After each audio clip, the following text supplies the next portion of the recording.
Olá a todos. Hoje nós vamos dar início a uma sequência de videoaulas de introdução à genética, né? Nós vamos falar sobre alguns aspectos básicos para poder, de fato, entrar na genética. Genética que seria o estudo da transmissão das características, né? Através de gerações, quais são os mecanismos que regem essa transmissão de características, né? Que características são essas? Quais são as leis e os princípios, até do ponto de vista matemático, né, que vão possibilitar que nós passamos características genéticas para os nossos filhos e nossos filhos para os nossos netos, né? Mas antes da gente entrar na genética, por exemplo, mendeliana e falar sobre as leis de Mendel, nós temos que partir de uma base, né? Então não faz sentido a gente falar em genética sem que a gente saiba alguns aspectos, pelo menos básicos, qual que é a estrutura, qual que é a composição, qual que é a função do DNA, por exemplo. DNA, o nosso material genético é composto de DNA, né? Nossos genes são regiões do nosso DNA que vão codificar, seja um transcrito de RNA, seja uma proteína no final das contas, né? Mas nem todo gene ele vai ser traduzido em proteína. Tem genes que vão apenas serem transcritos e vão gerar ali um RNA que pode ter alguma função. Então, antes da gente falar sobre a genética propriamente dita, a gente tem que partir de uma base, né? Então, no vídeo de hoje, nessa aula de hoje, né, nessa videoaula de hoje, a gente vai falar sobre o básico dos aspectos químicos, né, a composição dos ácidos nucleicos, que são o DNA e o RNA, mais uma aula falando sobre a replicação do DNA, né, como que quando a célula vai se dividir, como que ela duplica o seu material genético, e por fim, a expressão gênica, né? Como é que um gene ele é responsável pela codificação, né, de uma proteína? Como que uma proteína é produzida e como que a proteína é produzida a partir de um gene? Quais são as etapas desse processo? Como que isso daí acontece? Quais são as enzimas que participam, né? Então, hoje a gente vai abordar o básico sobre os ácidos nucleicos, né? E em outras videoaulas nós vamos avançando com esses temas que são básicos.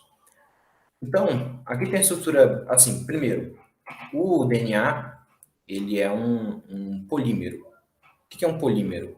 Basicamente é o nome que a gente vai dar na química para moléculas que são constituídas de partes menores, né? Então, um polímero, por exemplo, uma proteína também é um polímero. Os polímeros eles são sempre compostos por vários monômeros. Então, se uma proteína é um polímero, quer dizer que ela tem uma parte menor que constitui ela, seus monômeros. Os monômeros das proteínas são, por exemplo, os aminoácidos. Né? Por exemplo, não, são os aminoácidos. As proteínas são um conjunto de aminoácidos que se ligam por ligações peptídicas até formar uma proteína, né? Até formar um polipeptídeo. E o DNA não é diferente. O DNA ele é uma molécula, né, é uma macromolécula, é um polímero que é composto por várias partes menores, que a gente chama de monômeros, e esses monômeros, no caso do DNA e do RNA, são nucleotídeos. Aqui, à esquerda, nós temos a estrutura básica de um nucleotídeo. Então, todo nucleotídeo ele vai ter um grupamento fosfato, um açúcar e uma base nitrogenada. O açúcar, né, ele é sempre uma pentose. Uma pentose é um carboidrato que possui 5 carbonos. Né? Penta vem de 5, né? Então uma pentose, assim como uma hexose, é um açúcar de 6 carbonos, como é a glicose. A glicose é uma hexose. Então toda molécula, todo ácido nucleico, todo polímero de ácido nucleico, de DNA ou de RNA, ele vai ser composto por seus monômeros, que são os nucleotídeos. E os nucleotídeos vão ter essas três partes principais: um grupamento fosfato, um açúcar e uma base nitrogenada. Agora, a gente vai ter algumas diferenças entre o DNA e o RNA, né? Por exemplo, o DNA, ele tipicamente é uma molécula de dupla fita. A gente vai falar um pouco mais sobre isso depois. Mas não só isso. O açúcar do DNA é a desoxirribose. Tanto que se a gente for traduzir DNA, em português seria ácido desoxirribonucleico. E o RNA é o ácido ribonucleico. Por quê? Porque no caso do DNA, a gente tem essa pentose aqui, esse açúcar, ele tem o nome de desoxirribose. Já no RNA, ele tem o nome de ribose. Então, a principal característica que vai diferenciar o RNA do DNA é esse açúcar. E ele vai ter algumas diferenças, né? A gente vai ver que nesse carbono 2 aqui, em cada dobra aqui, né, desses tracinhos, a gente tem um carbono. Esse aqui é o carbono 5. A gente vai contar os carbonos, já vou falar sobre isso, né? A gente pega esse oxigênio aqui e no sentido horário a gente conta. Então aqui a gente tem o carbono 1 linha, o carbono 2 linha, o carbono 3 linha, o 4 linha e o 5 linha. No carbono 2 linha do DNA, ele não faz uma ligação com o grupo hidroxila, né, com o grupo OH. No RNA, esse carbono 2 aqui, ao invés dele se ligar com dois hidrogênios, ele vai se ligar com um OH, né, com um grupo hidroxila. Isso é que vai diferenciar a ribose da desoxirribose. Essa não é a única diferença entre DNA e RNA, né? Por exemplo, as bases nitrogenadas do DNA, elas podem ser citosina, guanina, adenina ou timina. No caso do RNA, não tem timina. A gente vai ter a uracila, né? As outras vão permanecer iguais. E o RNA, como eu já falei, o RNA, ele geralmente tipicamente é uma molécula de fita única, né, de fita simples, enquanto o DNA, ele vai se associar em duas fitas. E aqui, né, a gente tem que quando a gente está falando de seres vivos, né, a gente está desconsiderando vírus aqui nessa abordagem, a gente está falando quando a gente está falando sobre vida, quem armazena a informação hereditária, o nosso material genético, é sempre o DNA. Alguns vírus possuem material genético de DNA, porém, alguns também vão possuir RNA como material genético, né? Isso não acontece em seres vivos, né? Se a gente for pegar organismos que têm células, né? Porque o vírus, ele é acelular, né? Ele não tem célula. Se a gente for pegar qualquer organismo que é composto, no mínimo, por uma célula, né? Um protozoário, uma bactéria, pelo menos tem uma célula. Se a gente for pegar qualquer organismo vivo, a informação hereditária, a informação genética, o material genético desse organismo é de DNA. Agora, o RNA, ele vai ter outras funções, várias outras funções, nos processos que é de metabolismo celular, né? E ele é muito importante para a própria expressão dos genes. Então, você vai ter um gene no DNA, e esse gene ele só vai conseguir ser utilizado para poder gerar uma proteína com a ajuda de vários RNAs, vários tipos diferentes de RNA que a gente vai falar melhor quando a gente for abordar a expressão gênica, né? Como é que um gene ele é expresso e quais são as moléculas, quais são as proteínas, quais são os RNAs que vão fazer parte desse processo. Então, essas são diferenças básicas entre DNA e RNA, né? Aqui a gente tem a estrutura do nucleotídeo. Aqui, nessa outra imagem, aqui à esquerda, a gente tem uma fita de DNA. E aqui, pare um pouco aqui nessa imagem, tenta identificar quais são as partes menores dessa molécula, né? A gente tem aqui uma molécula de uma fita, e o monômero desse polímero, né? As partes que compõem essa molécula, são os nucleotídeos que se repetem até formar uma fita de DNA. Então, quando a gente pega aqui um grupo fosfato, esse açúcar aqui, que tá, né, que é essa pentose verde aqui, e essa base nitrogenada, aqui a gente tem o monômero do DNA, né, que está aqui na forma dessa fita, que seria um polímero. Então, como eu falei para vocês, quando a gente vai falar de nucleotídeo, uma coisa muito importante é saber que os carbonos do açúcar que compõe esse nucleotídeo, eles são contados, né? Eles têm nomes. Então, a partir do oxigênio no sentido horário, você vai contando o carbono 1 linha, o carbono 2 linha, que não está representado aqui, o carbono 3 linha, o 4 linha e o 5 linha, que está para fora, né? Dessa parte verde, né? Ele não está pintadinho de verde aqui, mas ele compõe essa pentose. E aqui, nessa imagem aqui do lado, a gente tem, inclusive, a diferenciação do açúcar do RNA e do DNA, né? No caso aqui da desoxirribose, esse carbono 2, ele vai se ligar com dois hidrogênios. Já no caso da ribose, que seria o açúcar que compõe o RNA, ele vai se ligar aqui com um grupo OH. E isso já vai causar uma diferença na própria estrutura molecular, né? Que vai vai acontecer, no tipo de nucleotídeo, no tipo de base nitrogenada que ele vai poder se ligar. Então, né, alterações nos átomos que compõem as moléculas, né, nas ligações, isso daí vai alterar a estrutura tridimensional, que no final das contas é o que vai definir qual que é a ação dessa molécula, qual que é o papel dessa molécula. Né? Então, aqui a gente tem as bases nitrogenadas, elas podem ser classificadas em purinas ou pirimidinas. As purinas, elas sempre vão ter um anel aromático, né? Então aqui a gente consegue ver que tem ligações duplas intercaladas, enquanto aqui não. Aqui isso daqui não acontece. Então as pirimidinas, elas sempre, quando você vai ver o desenho dela, né? Ela tem apenas um hexágono, enquanto as purinas, elas vão ter dois dessas estruturas aqui fechadas, né?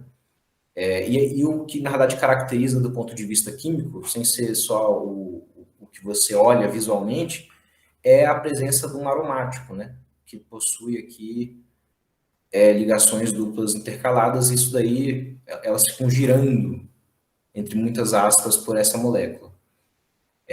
Então, é importante saber que as bases nitrogenadas purinas são a adenina e a guanina, enquanto todas as outras porque a gente tem a uracila, que é exclusiva do RNA, e a timina, que é exclusiva do DNA, são pirimidinas, né? Então, aqui a gente tem uma outra representação, né, de uma molécula de DNA, e é importante notar que os nucleotídeos de uma mesma fita, aqui a gente está falando de uma mesma fita, porque o DNA é sempre uma molécula de dupla fita.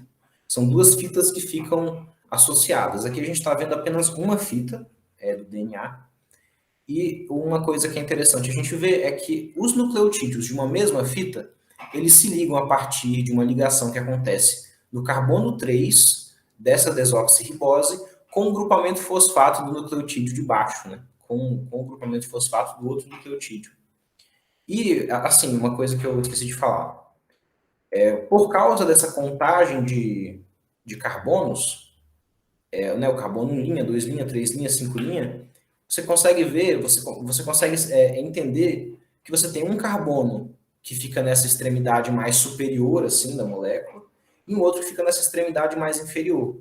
Sempre que uma molécula de fita de DNA ela é produzida, você vai ter uma extremidade em que o carbono 3 linha fica de fora e uma extremidade em que o carbono exposto é o carbono 5 linha. E é por isso que a gente fala, quando a gente vai pegar uma fita, em extremidade 5 linha e extremidade 3 linha. Isso significa o quê? Que na extremidade 3 linha, a gente tem um carbono 3 linha livre, enquanto que numa extremidade 5 linha, a gente tem o carbono exposto, né? O carbono 5 linha desse açúcar.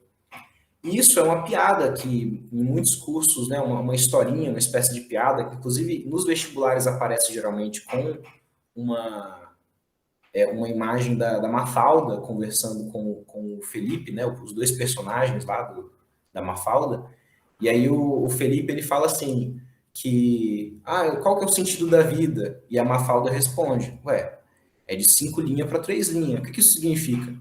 Sempre que uma molécula de ácido nucleico for produzida, seja ela DNA ou seja ela RNA, sempre o primeiro nucleotídeo que é colocado, que é sintetizado, ele será a extremidade 5 linha. Ele vai ficar com carbono 5 linha exposto.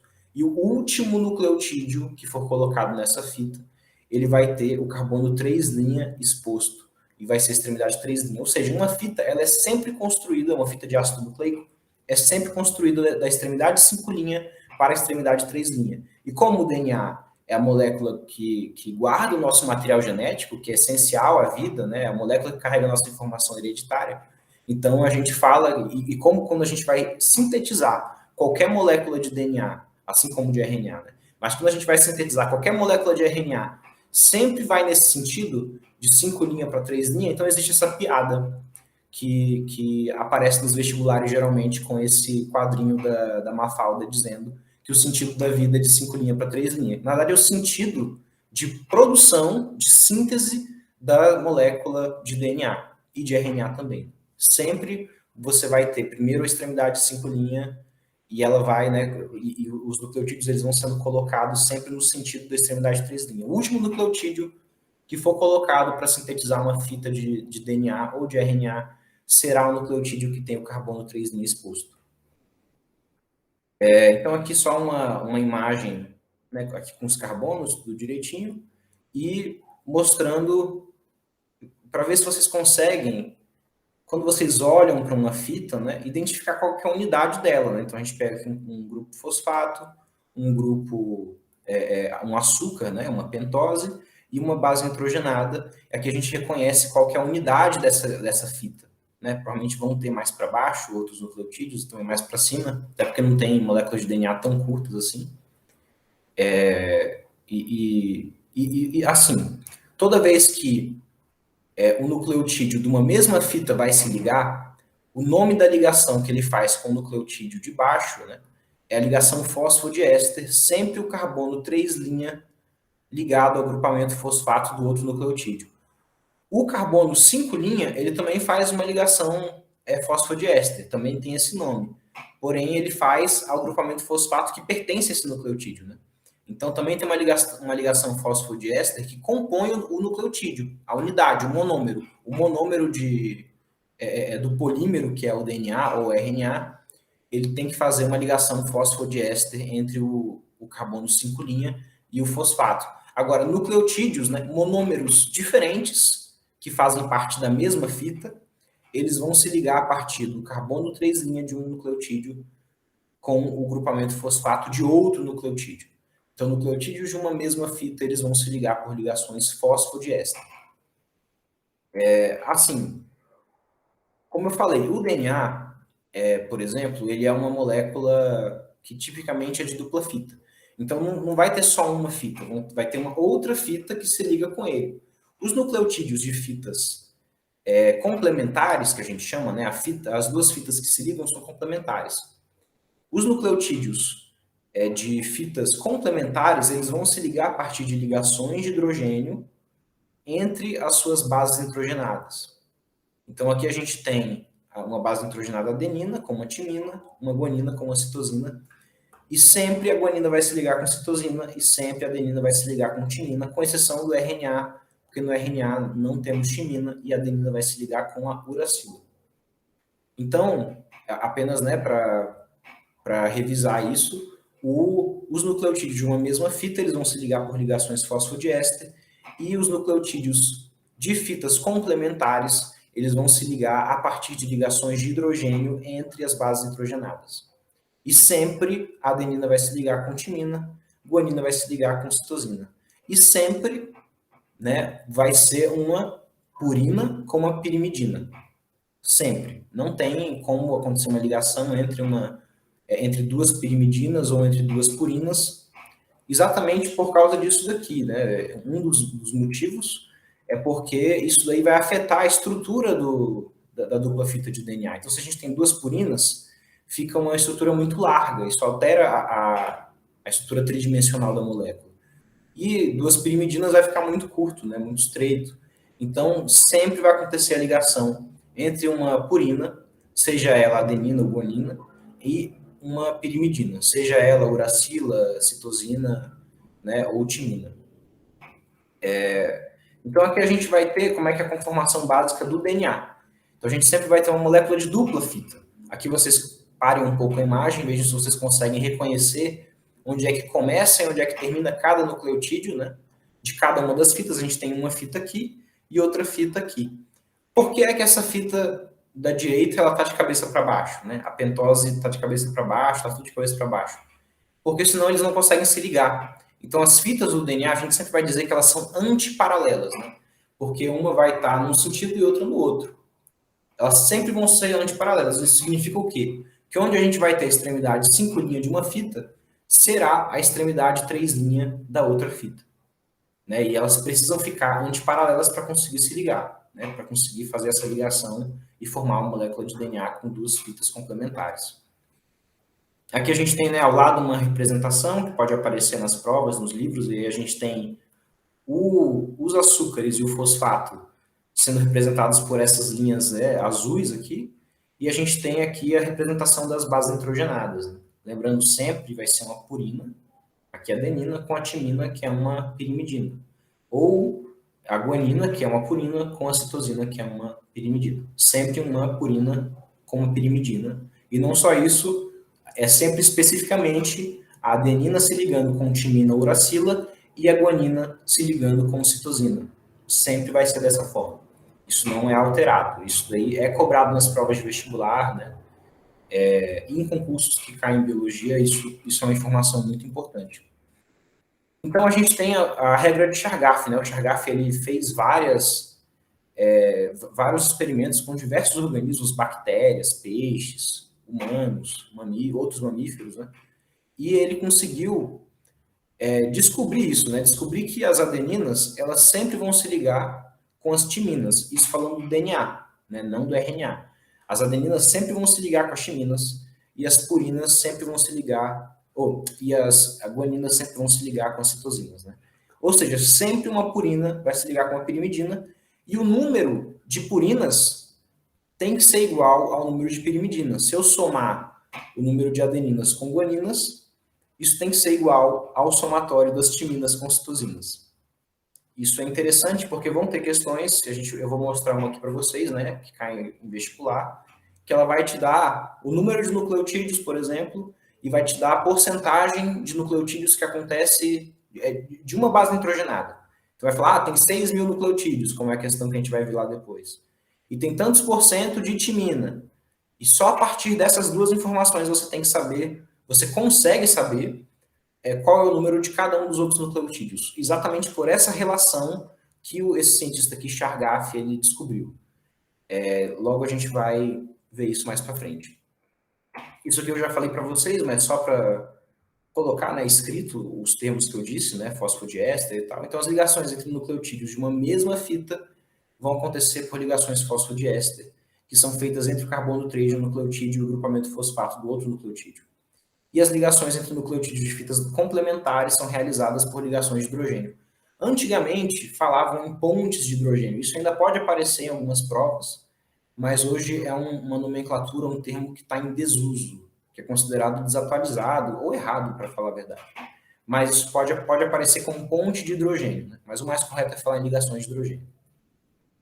Então, aqui a gente tem uma dupla fita de DNA, uma molécula dupla fita, e uma molécula de RNA. A molécula de RNA ela é tipicamente uma molécula de fita única, né? de fita simples, que a gente chama. E aqui tem também a diferenciação dos nucleotídeos. Então, só o RNA vai ter uracilo e só o DNA vai ter a timina. E, assim, o RNA, por mais que ele comumente não tenha uma fita complementar, ele vai se dobrar e vai se enrolar fazendo ligações de hidrogênio entre nucleotídeos da mesma fita. Então, a adenina vai se ligar com uracila, a citosina vai se ligar com guanina, porém na mesma fita que vai se enrolar. Isso não vai acontecer com o DNA em situações normais, né, situações típicas. Então, falando sobre os tipos de RNA, que a gente vai falar mais nas aulas de síntese proteica, porque para um gene ser expresso, para uma proteína ser expressa, para ela ser produzida, vai ter participação de todos esses tipos de RNA. Na verdade, existem outros tipos de RNA, mas esses são os principais e são os que caem principalmente a nível de ensino médio, né, provas de vestibular. Então, a gente tem, né, aqui o DNA ele vai ter informação para a gente produzir tudo nas nossas células, né? E a partir da informação que tem no DNA, são produzidos os RNA mensageiros, ou mRNA, ou esse M também aqui, essas letras minúsculas, elas podem estar no término aqui também, pode estar pode ser RNA-M, RNA-T, RNA-R, e são os tipos de RNA principais que vão participar do processo de expressão gênica. Então, a gente tem o RNA mensageiro, que ele vai conter uma informação que foi feita utilizando como molde um gene, né, o DNA, e essa informação vai ser levada ao citoplasma para que ela seja traduzida numa proteína. O RNA transportador, que ele carrega aminoácidos, e esses aminoácidos são os aminoácidos que vão ser utilizados para a produção da proteína, que a gente está falando, e o RNA ribossômico ou ribossomal, que é o RNA que compõe os ribossomos, né? O ribossomo é uma organela. Alguns livros não consideram o ribossomo uma organela porque Organela, a gente está falando de organela membranosa, geralmente, né? O ribossomo ele não tem uma membrana, como é a membrana plasmática da célula, né? Não tem uma bicamada fosfolipídica que reveste ele, mas ele é uma estrutura que é proteica, né? Feita de proteínas, em associação com o RNA ribossômico. Então, o RNA ribossômico, ele compõe o ribossomo. Ele é feito né, ele compõe a estrutura do que é o ribossomo. E o ribossomo é a estrutura celular que vai ser responsável pela síntese das proteínas. Né? O ribossomo é que vai produzir, de fato, as proteínas na nossa célula. Seja ele livre no citoplasma ou associado ao reticulado endoplasmático rugoso. Que tem esse nome de rugoso porque quando a gente olha na microscopia eletrônica, a gente vê vários grânulos, vários pontinhos que são exatamente ribossomos associados a essa organela. Então, esses são os três tipos principais de RNA. A gente vai falar mais sobre eles nas próximas aulas. E aqui eu coloquei apenas a estrutura do RNA mensageiro, né? A gente vê que é uma fita simples, aqui está a extremidade 3', aqui é a extremidade 5', e eles se ligam em algumas regiões específicas com os nucleotídeos da mesma fita. E isso que vai dar a forma dele. Então, aqui a gente tem aqui ao lado como que acontece, né? Como que fica essa estrutura dessa molécula tridimensionalmente. E aqui é uma representação do livro que eu peguei essas imagens, né? Eu vou mostrar o livro depois. Todas essas imagens aqui são desse livro e as imagens que não são, eu peguei na internet e tem o link embaixo, né? Você já deve ter visto algumas imagens com o link embaixo. Então aqui vamos para a questão, para as questões finalmente, ver como é que isso é cobrado nos vestibulares. Então aqui uma questão da Universidade Federal de Uberlândia, em 2016. Vamos lá, o ácido desoxirribonucleico, DNA, é a molécula biológica que carrega as informações genéticas de um determinado organismo. Considere que o homem tem um total de 6.000 nucleotídeos, sendo 30% de adenina. Assinale a alternativa que corresponde, respectivamente, à quantidade de base de timina, citosina e guanina. Então, eles deram para a gente que tem 6.000 nucleotídeos e 30% deles são adenina. Se a gente sabe a porcentagem de adenina, a gente já sabe, por consequência, a porcentagem de timina. Então, timina também vai ter que ser 30%. Se somando adenina e timina, a gente tem 60%, quer dizer que os outros 40% são de citosina e guanina. Se é 40% para os dois, como necessariamente o número de citosinas tem que ser igual ao número de guaninas, então 20% para cada. Então, quanto que é 30% de 6.000? Só a gente ia fazer um cálculo rápido, né? Multiplicar por 0,3, por exemplo, ou até botar na calculadora, né? Na sua prova você não vai poder usar a calculadora. A gente vai ver que 30% de 6.000 é 1.800. Então, se tem 30% de guanina e 30% é 1.800, vai ter 1.800 de timina. Então, a gente já sabe que tem 1.800 nucleotídeos de timina. Então, assim, só por essa informação a gente já consegue marcar A. Mas vamos ver o resto, né? Se a gente for pegar 20% de 6.000, vai dar 1.200. E a soma, né, dessas duas aqui vai ser a soma de citosinas e guaninas. Então, tem 1.200 nucleotídeos de citosina e 1.200 de guanina. Então, com aquela regra de Chargaff lá, o cientista que descobriu essa relação entre as bases nitrogenadas, a gente, com o número de nucleotídeos total e com a porcentagem de apenas um nucleotídeo, ou de apenas um tipo de base nitrogenada, a gente consegue descobrir a quantidade de outras bases nitrogenadas que a gente vai ter. Né? Isso daí é bem recorrente, bem cobrado nas provas de vestibular. Uma outra questão, essa questão aqui da USP, né, FUVEST, caiu em 2014. Observe abaixo, observe a figura abaixo que representa o emparelhamento de duas bases nitrogenadas. Assim, quando as bases nitrogenadas se ligam, a gente diz que elas estão emparelhadas. Né? Então, a adenina, ela sempre vai emparelhar com timina no DNA. No RNA, a adenina vai emparelhar com uracila. E a guanina sempre vai emparelhar com citosina.